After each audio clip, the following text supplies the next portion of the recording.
Did you always fantasize about this fan relationship of Rarity and Spike?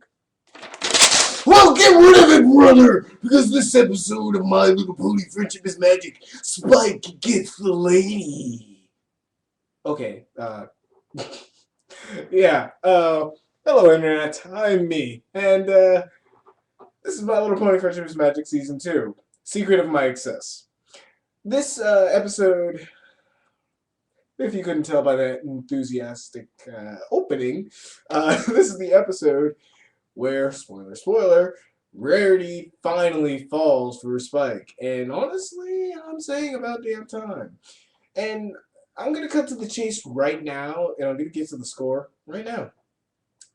This is a 10 out of 10. This is going to be my favorite. This is my favorite episodes of season 2 so far, for one good reason only. It is a Spike episode, and it's a good Spike episode, and it eclipses everything else because it actually does some things that the other episodes have not done.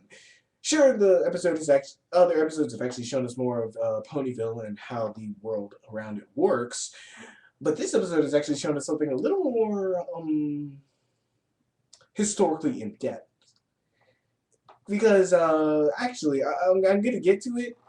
Nah, I might as well get to it now. Actually, in this episode, we actually get to see Spike grow up right before our eyes. How do you ask? Well, it turns out in My Little Pony: Friendship is Magic, the more dragons hoard items, the faster and more mature they grow. Now, this is something that I've always questioned as a person who just likes studying history and mythology. It was always, why do European dragons hoard golden treasures when they have no materialistic items worth a damn because they don't go like spending it. So why would they ever actually take gold or items? And in the My Little Pony Friendship is Magic universe, they actually try to explain this off by saying this is how dragons mature and grow, and the more they accumulate, the bigger they become to protect what they've accumulated. And this is actually very cool to me, and actually adds something more to the mythos of not only My Little Pony but dragons in general, which I am a huge fan of dragons.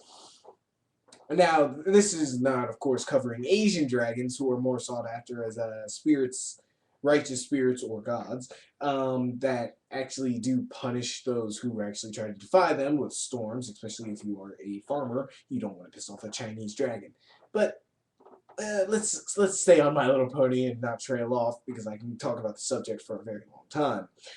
This episode is actually one of the best episodes out of this thing. It has everything from very funny to very weird imagery in this episode. Um, and let me just, I'm going to get all the stuff that I'm going to be chatty about out of the way. The transformation for Spike is fantastic. I actually like how Spike looks as he transforms. It's not always perfect, but it looks a little awkward. It's something that would actually happen into a real person or dragon as they grow up. As they grow up, they don't look perfect. They don't look 100% ship shape and right proportions. They're still growing into themselves. So seeing Spike actually grow from point A to point B is actually a nice little experience to watch. Also, something that my brother has pointed out to me, there are many types of dragons. There's air, sea, land, fire, star, and many others. But Spike is a earth dragon. So those who have been drawing Spike with wings when he grows up, you are completely wrong. He is an earth dragon. If he had wings, he would have been born with them. That's all I'm saying. Now, let's get on to the plot of this episode. This episode was actually about Spike's birthday, and Spike actually having this birthday for the first time in Ponyville, because usually Twilight would just give him a book. Thanks, Twilight. Books are fun. We get it. Um, I'm surprised nobody has actually done a Reading Rainbow joke with Twilight Sparkle yet, but that's beside the point. Spike actually, for the first time, has saved himself a fire gem. This really amazing looking diamond gem thingy that is in the shape of a heart. Trust me, it will be important later. And he has been saving it and growing it, which I had no idea you could do, but he has been growing it for a very long time for this special occasion on his birthday. And Rarity sees it and thinks it's amazing because, she's Rarity. And then Spike is saying, I'm going to eat this thing for my birthday. This is going to be the perfect gift to me from me. And I know this is going to be delicious because I've been licking it and I've been like tuning it up and making sure it was perfect. And in his kindness and generosity, has decided to give Rarity the gem out of the warm carkles of his heart. And of course, he gets a kiss from Rarity on the cheek. Aww. And he doesn't wash it off, literally, for a week. He does not wash that. And I'm just kind of like, oh, good.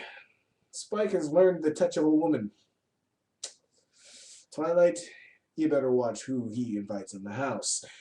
Anyway, after a week goes by, Spike's birthday actually comes into play, and for once, Spike gets more than one gift from Twilight, and he gets the gifts from Rainbow Dash and the other ponies. And I say Rainbow Dash because the funniest thing is that Rainbow Dash actually brings a barbell for Spike's birthday, and I was just kind of like, yeah, that's gonna be Rainbow Dash. And everybody brings in different gifts that actually Spike is actually very grateful for because he's never actually gotten anything like this. So as the party is going on, Pinkie Pie actually mentions that there's going to be a cake down in the Sugar Cube quarters, specially made for Spike. Spike runs down there. It's this amazing sapphire cupcake. I want a sapphire cupcake, but it's this amazing sapphire cupcake. And along the way, we actually start to see Spike being a generous dragon. I was going to say person, but dragon. Giving up his gym to eating up his cake that he was going to save till later to help out Shirley as she gives him a hat, which looks like the hat from Skull from Kamen Rider. I'm just saying. If anybody gets that reference, look it up. Come on. Change the headband from red to black and it's Skull's hat. I swear to you. Anyway. And after a while, he figures out that if he tells people it's his birthday, he gets things. So he starts going around trying to take things from people by just saying, it's my birthday. And after a while, just starts taking things, no matter what they say. And as he goes to sleep and wakes up, he grows up into a bigger, like dragon. Not complete dragon, but, a teenager. And his voice changes, and of course there's this funny bit where Twilight takes him to a doctor. The doctor says, I only know anything about baby ponies, and then tries to treat Spike like a baby. Kind of weird and creepy, but still pretty funny when he gets burnt in the face with fire. And then they, of course, because Spike is not a pony, so they take him to a vet. Of course, playing off the idea that he is a pet. And I never did like that, but whatever, fuck it. And of course, the vet has no idea because she's never dealt with a dragon either, and tries to give him a doggy treat, which he just pretty much puts in his pile of stuff that he's been carrying around. And as Spike progresses, he gets much more greedy to a point where he steals all of Applejack's trees and apples. I'm sorry, leaves and apples.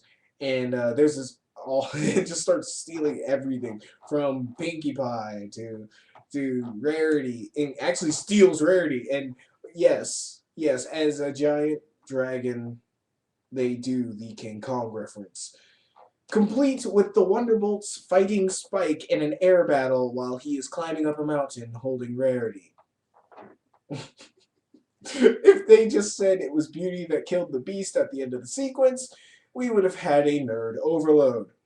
Anyway, as all this happens, I'm actually glossing over a lot of things that happened in between these two parts because I really want to get to this part.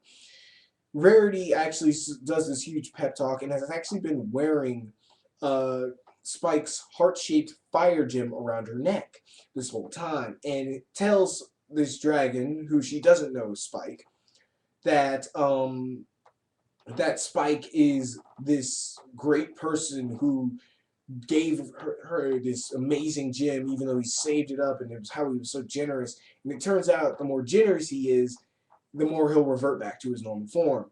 And Zecora figures that out. I forgot to mention that, but that's what happens.